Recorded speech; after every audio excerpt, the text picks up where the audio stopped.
مجھ کو نہ اپنا ہوش نہ دنیا کا ہوش ہے، بیٹھا ہوں مست ہو کے تمہارے خیال میں، تاروں سے پوچھ لو میری روداد زندگی، راتوں کو جاگتا ہوں تمہارے خیال میں۔ حضرت آپ وعظ فرماتے ہیں، قرآن و حدیث بیان کرتے ہیں، مگر ہمارے دلوں پر اثر نہیں ہوتا۔ دل گلستاں تھا تو ہر شے سے ٹپکتی تھی بہار، دل بیاباں کیا ہوا عالم بیاباں ہو گیا۔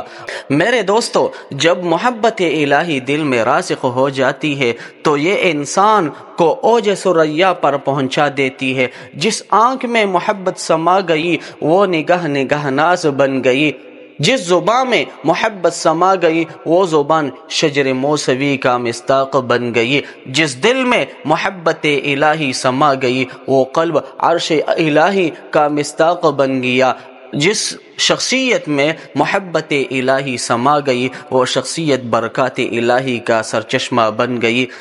آج ہمارے اعمال میں جان کیوں نہیں؟ نحمدہ ونصلی علی رسولہ الکریم، اما بعد، بسم اللہ الرحمن الرحیم۔ ایک شخص حضرت حسن بصری رحمہ اللہ کے پاس آیا اور کہنے لگا، حضرت پتہ نہیں ہمیں کیا ہو گیا ہے، ہمارے دل تو شاید سو گئے ہیں۔ حضرت نے پوچھا وہ کیسے؟ کہا، حضرت آپ وعظ فرماتے ہیں، قرآن و حدیث بیان کرتے ہیں، مگر ہمارے دلوں پر اثر نہیں ہوتا، یوں لگتا ہے کہ ہمارے دل سو گئے۔ حضرت نے فرمایا، بھائی اگر یہ حال ہے تو پھر یہ نہ کہو کہ دل سو گئے، بلکہ یوں کہو کہ دل مو گئے، دل مر گئے۔ اس نے کہا، حضرت دل مر کیسے گئے؟ فرمایا، بھائی جو سویا ہوا ہے جب اسے اٹھاؤ تو وہ جاگ جاتا ہے، اور جو جاگنے سے بھی نہ جاگے وہ سویا ہوا نہیں ہوتا، وہ مویا ہوا ہوتا ہے۔ قرآن و حدیث جسے سنائی جائے اور وہ اگر پھر بھی نہ جاگے تو وہ سویا ہوا نہیں بلکہ مویا ہوا ہوتا ہے۔ دل کو زندہ کرنے کی ضرورت ہے۔ جی ہاں، انسان کا دل بسا اوقات گناہوں کی ظلمت کی وجہ سے مر جاتا ہے، مگر اسے زندہ کرنے کی ضرورت ہے۔ دل مردہ دل نہیں ہے، اسے زندہ کر دوبارہ، کہ یہی ہے امتوں کے مرض کہن کا چارہ۔ پرانے مرض کا علاج دل کو زندہ کرتا ہے۔ دل زندہ ہو گیا تو تمہارے اعمال میں جان آ جائے گی، بلکہ سچی بات یہ ہے کہ زندگی میں بہار آ جائے گی۔ دل گلستاں تھا تو ہر شے سے ٹپکتی تھی بہار، دل بیاباں کیا ہوا عالم بیاباں ہو گیا۔ آج ہمارے اعمال میں جان کیوں نہیں؟ اس لیے کہ ہمارے قلب میں محبت الہی کی وہ کیفیت نہیں جو ہونی چاہیے۔ اس محبت کے ساتھ جو آدمی عمل کر لیتا ہے تو پھر اللہ تعالیٰ کو وہ اعمال پسند آ جاتے ہیں۔ اگر دل پر محنت کر کے شیشے کی طرح چمکا دیا جائے تو پھر دیکھیے کہ اللہ رب العزت انسان کو کیسی کامیابیاں عطا فرماتے ہیں۔ وہ پروردگار عالم کا مقرب اور چنا ہوا بندہ بن جاتا ہے۔ اس کے قدم جدھر لگ جائے زمین کے وہ ٹکڑے خوش ہو جاتے ہیں۔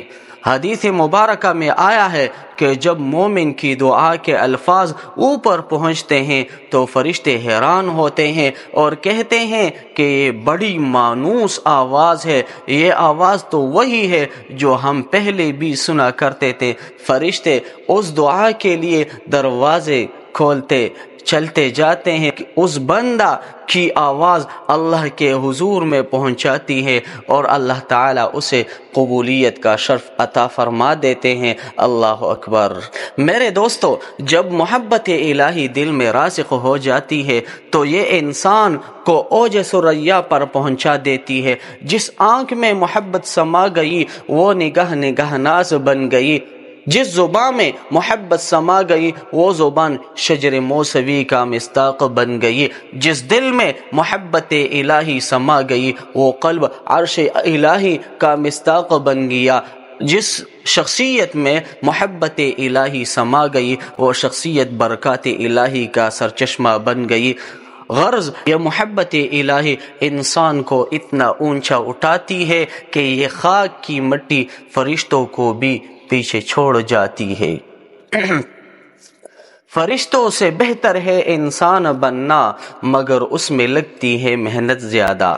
جب انسان حقیقی معنوں میں انسان بن جائے تو پھر اس کی ذات میں، کلام میں، نگاہ میں، ہاتھوں میں تاثیر پیدا ہو جاتی ہے، جس کی وجہ سے اس کے اعمال میں تاثیر پیدا ہو جاتی ہے۔ وہ نمازیں پڑھتے ہیں تو اس کا مزہ اور ہوتا ہے، مہمان نوازی کا مزہ اور ہوتا ہے، راتوں کو اٹھنے کا مزہ، اور ان کی پوری زندگی راتوں کو جاگنے میں گزر جاتی ہے۔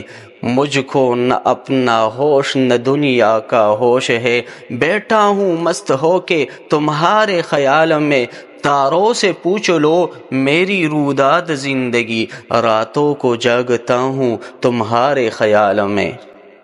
اللہ رب العزت ہمیں اپنے محبت الہی نصیب فرمائے، اور جو ہم شیطانوں کے راستے پر چلے ہوئے ہیں اللہ رب العزت ہمیں ان سے ہٹا کر اپنی راہ دکھانے کی توفیق عطا فرمائے۔